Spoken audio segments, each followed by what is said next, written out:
You all remember Doom, right? That one game that came out in 1993, swept over the world, revolutionized the concept of FPS games at the time, and gave every irresponsible parent and conservative grandparent something to whine about for years to come.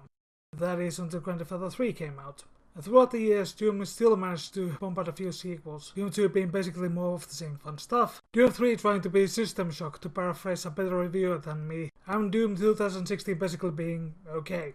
Well, I guess there were some other games as well. I'm bringing this up because I have been playing Project Warlock, a game made by Team Buckshot, a winner of the most violent sounding Splash logo. Released last year in October of all of the good little gaming distribution platforms, i.e. Steam and Good Old Games. The comparison comes in basic gameplay and style, with pixel sprite-based PC graphics with violence and shooting galore while going against the armies of hell. You might think it's just a basic ripoff with that description, but that's just because I described it badly. There are more additional stuff to it, more on gameplay and setting wise, so let's get on with it.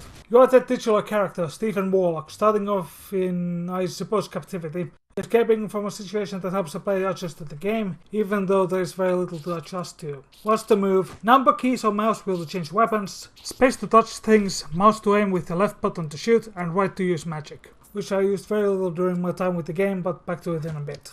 From there on out, it's just fairly straightforward in the way the 90s shooters were. You choose a road and act to start a level from point A, make your way to point B, give your strongest retort to anyone trying to stop you, find secrets and upgrade points to learn new spells and upgrade your ever-growing arsenal, while gaining experience points for status bonuses, like you're playing System Shock or something, alongside more extra lives, fight a boss at the end of each road and get a text bulb after it. The System Shock comparison was a bad joke, I admit, since the upgrades and stats are not that extensive than in those games. For all of the basic weapon types, you have a choice of 2 upgrades that you can apply to the weapon, making it permanent to your run, with 8 spells to choose from. At the start you only have 1 spell that eliminates everything with no mana costs, while you need to obtain the rest of the 7 spells, which are more useful, but I only use the one close at the end that replenishes your current weapon's ammo.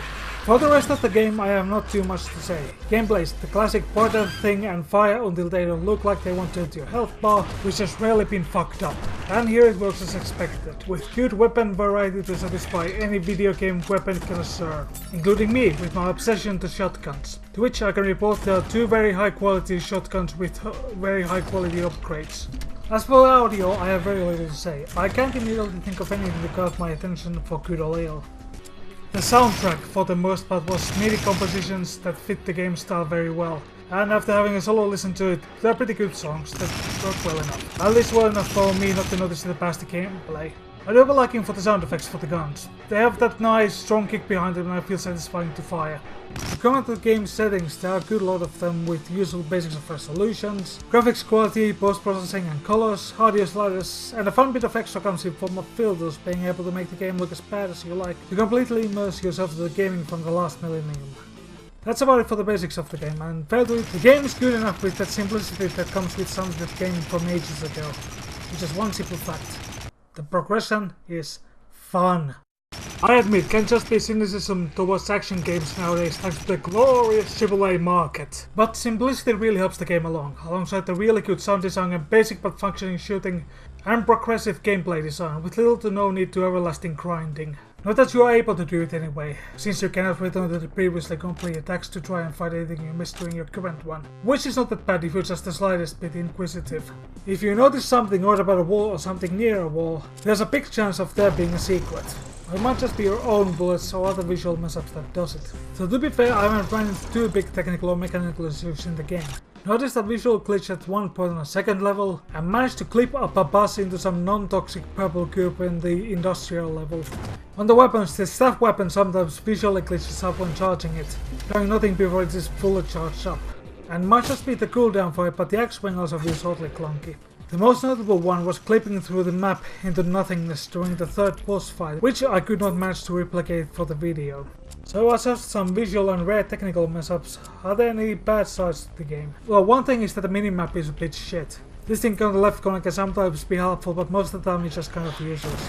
The map is already fully revealed, so you have no idea where you have and haven't already been to, with also no markings to the points of interest. So if you miss on some loot or get lost on a level, sucks to be you. But that is a huge problem, but sometimes it can be occasionally annoying. Adding in that sometimes some of the regular rooms are missing on the map or marked like they are connected when they actually aren't. On more technical aspects, the game feels like it asks for more hardware requirements than you think it needs. It might just be that the pixel graphics have just more detail to them than I have noticed, poor optimization or something else I have not thought of, but it's just something I thought of being weird about the game. Might also be the way I'm thinking of games Warlock takes inspirations from, like Doom and Duke Nukem and such. But I also find it a bit off there's no quick saving, manual saving or even separate save spaces for your runs. Quick saving can be sort of forgivable considering the live system the game has, but not having individual save slots can be tad annoying if you like to try about the different weapon upgrades, or try to go for a more magic focused run. This also means if you want to use the single stages with the different weapon upgrades and spells, you basically have to start the game all over again for those. While still remembering, gotta mention a bit about the bosses. They're not exactly bad, but they are certainly weak. They all have different stages, but only one of them I can say got at least a little bit different. You can beat them all basically the same way you can beat every other level, doing the coward's polka and firing as much as you can. Their attack patterns aren't that complicated, so if you have even the slightest bit of attention span, you should pull through just fine. Another thing to mention being sort of uneven upgrades. Sometimes it's a good choice on them, such as with the pistols, where one upgrade does more damage with each shot while eating 2 bullets, while with the other upgrade you shoot flares setting the enemy on fire. On the other side there's the basic shotgun upgrades, where the one does more damage with better accuracy, while on the second one you don't need to cock the shotgun. That's how I understood it. But the biggest one for me is the limited choice in difficulty. There are only 3 settings for that. Casual being easy with unlimited lives and no progress lost. Standard for medium starting with 3 lives to start with and game over at 0 lives. And hardcore with 1 single life, fast monsters and double damage received. I'm usually a medium guy for the same reason as the aforementioned Metacritic. Easy usually doesn't stimulate and it's usually too much trouble to get good on hard. In this case I wish there was the 4th difficulty level on this one. Remember those extra lives I skimmed over a bit ago? On my standard run, I rarely died. Twice on the first real stage by getting caught by a surprise, my bad obviously. Technically once when I clipped through the floor on the 3rd boss, and when I fell into some lava on the 5th world. The rest of the time, I had almost 30 extra lives, easy surfing when firing aggressively, with some good weapons that basically dealt with everything on my way. Hardcore ramps up the damage and such compared to standard, with one big stumbling block of giving you only 1 life. That's my big stumbling block. I would have liked the buffer enemies, but because I'm too twitchy of a fool, my hardcore playthrough usually ends with me messing up somewhere on the first world with a groan of frustration. But besides all that, to make a needlessly long and sloppy video short, the game is good and worth getting, especially for the price. €11 on Steam and GOG, I bought the game for about €8 and some tuppence. And for the 9 hours plus with I'm going to most likely play with it, it's well worth the price. Not the most life-changing game, but some damn good single player indie times and seriously hope Boxer will make another game. It would be interesting to see if they can go from Doom to Duke Nukem 3D level of movement. And I give this game a rating of... Sure, why not boss? Out of 5. So that is all for now. I hope you enjoyed this video, tell what your thoughts so I know if I should bother doing some more. Give me some comments on what you think about the game, whether you played it or not. I hope you'll see you all again. Goodbye. Into the flame, into the fire, with no regard for a king, but that I'm the lord of the game. I rule this empire. I am the god of hellfire.